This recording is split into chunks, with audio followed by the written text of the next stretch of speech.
ito po yung isang switch ng ating electric fan na 12 volts din po, gamit po natin sa solar. So ito po yung electric fan netong aming alagang aso. Ayan, para hindi po siya nainitan. So yun, paalala lang po sa ating mga ka-DIY na ito pong switch na to, wag nyo pong ipo-full, wag nyo pong isasagad yung lakas nya para mas tumagal po yung ating motor fan. So ayan, yung gamit ko po, mga ganyan lang po, halos half lang po nung speed.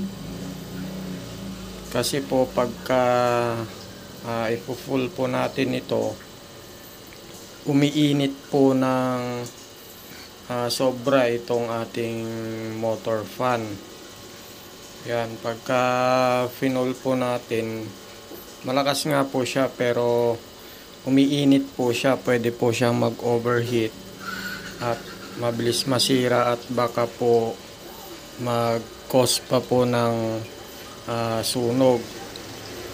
Kaya mas mainam na po na bantayan nyo po, kung ipo-full nyo man po, bantayan nyo po muna kung kaya po niyang i-handle yung maximum speed niya, kung kaya niya pong i-handle yung init, kung hindi man po siya masyadong umiinit. Kasi po meron po yung ibang fan, hindi po siya gaanong umiinit kahit i-full po natin.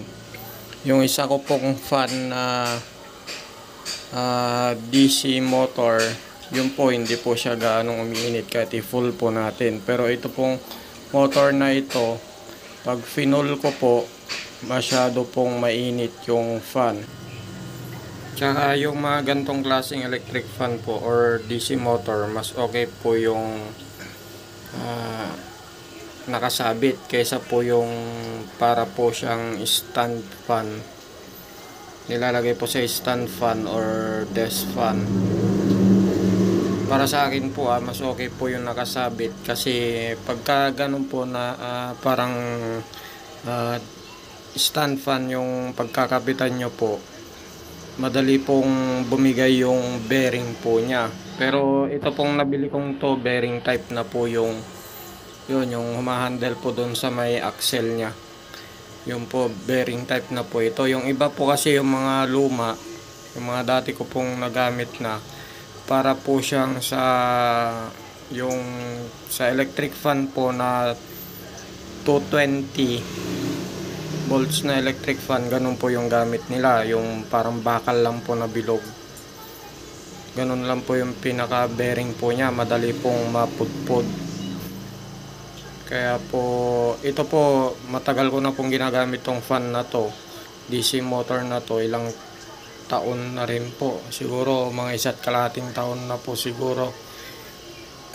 Hindi pa po siya nasisira. Tsaka ito pong electric fan na to, magdamag po to 24 hours po, lagi, walang patayan po yan.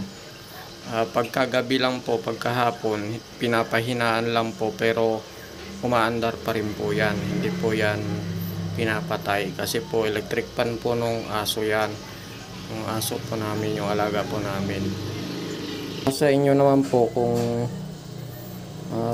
gagamitin nyo po pang stand fan, okay lang din naman po. Pero yung stand fan po na ginagamit ko, yung isa po, yung isang vlog po natin na electric fan, mas maganda po kasi yun, pero mas mahal nga lang po siya.